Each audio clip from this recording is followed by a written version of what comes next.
wabarakatuh. Alhamdulillahi nasta'inuhu wa nastaghfiruhu wa na'udzu billahi min sururi anfusina wa min sayyiati a'malina man yahdihillahu fala mudhillalah wa man yudlilhu fala hadiyalah. Sebelum saya membahas materi tentang pengertian filsafat ilmu, saya akan memperkenalkan diri saya terlebih dahulu. Perkenalkan, nama saya Lin Sohebah dari Sekolah Tinggi Ilmu Syariah Nahdlatul Ulama Nusantara Tangerang, Prodi Hukum Keluarga Islam. Saya dan teman saya kedepannya akan membahas tentang pengertian filsafat ilmu. Kata filsafat berasal dari bahasa Yunani kuno, yaitu philosophia, yang terdiri dari dua kata. Yang pertama philos, yaitu cinta atau philia, persahabatan, dan sophos, hikmat atau kebijaksanaan. Jadi, secara etimologi, filsafat berarti cinta kebijaksanaan atau kebenaran, love of wisdom.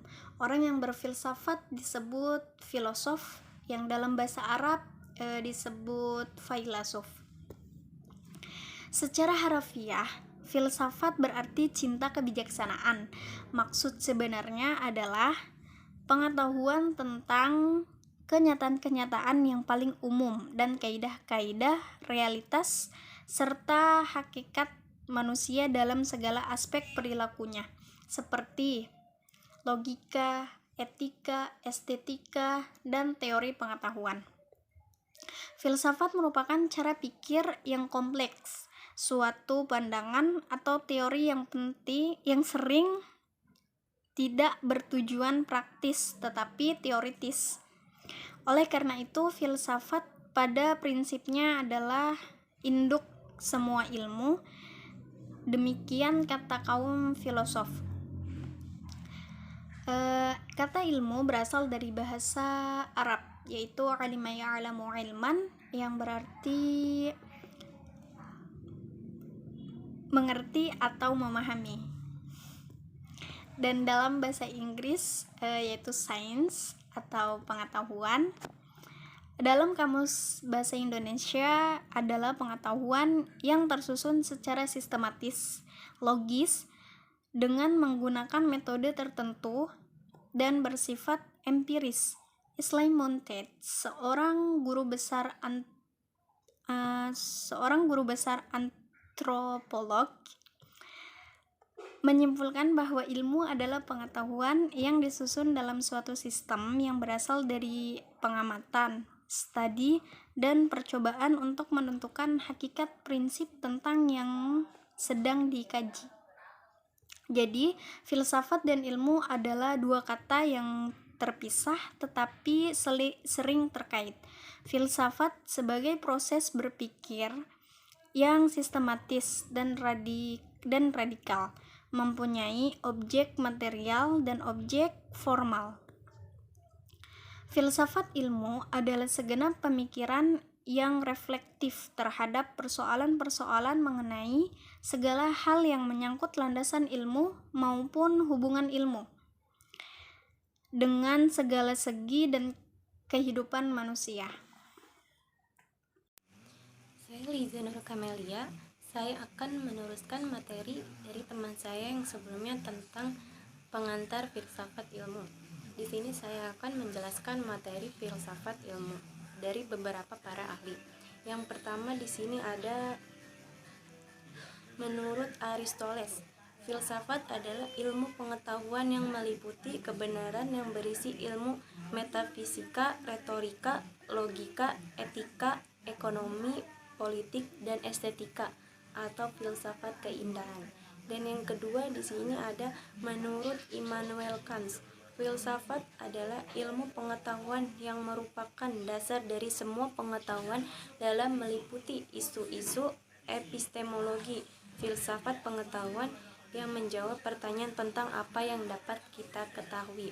Dan yang ketiga di sini ada menurut Al-Farabi, filsafat adalah ilmu pengetahuan tentang sifat bagaimana sesungguhnya dari kebenaran. Dan yang selanjutnya di sini ada menurut René Descartes, filsafat adalah kumpulan semua pengetahuan bahwa Allah, manusia, dan alam menjadi pokok penyelidikan. Dan selanjutnya di sini ada menurut Langfelet, filsafat adalah berpikir tentang masalah final dan menentukan, yaitu masalah makna keadaan, Tuhan, kebebasan dan keabadian. Dan selanjutnya di sini ada menurut Hasbullah Bakri, filsafat adalah ilmu yang meneliti secara mendalam tentang ketuhanan, manusia dan alam semesta untuk menghasilkan pengetahuan tentang bagaimana alam dapat dicapai sejauh pikiran manusia dan bagaimana perilaku manusia seharusnya setelah mencapai pengetahuan itu. Di sini juga selanjutnya ada menurut Enriacara, filsafat adalah refleksi yang mendalam tentang penyebab di sana dan melakukan refleksi dari realitas jauh ke dalam mengapa penghabisan itu. Dan selanjutnya di sini ada menurut Notonogo, filosofi yang meneliti hal-hal yang menjadi objek inti dari sudut mutlak yang tetap dan tidak berubah yang juga disebut alami. Dan selanjutnya juga di sini ada Dr. Andes Haji Oksbullah Bakri. Dan itu tadi udah ada di materi yang pertama. Dan selanjutnya juga di sini ada menurut Delianggi, lebih kurang dari 350 definisi tentang filsafat ilmu. Dalam hal ini kita tarik kesimpulan adalah pemikiran yang sedalam-dalamnya, yang bebas dan teliti mengenai ketuhanan alam dan manusia yang bertujuan untuk mencari hakikat kebenaran. Dan mungkin itu definisi menurut beberapa para ahli tentang filsafat ilmu.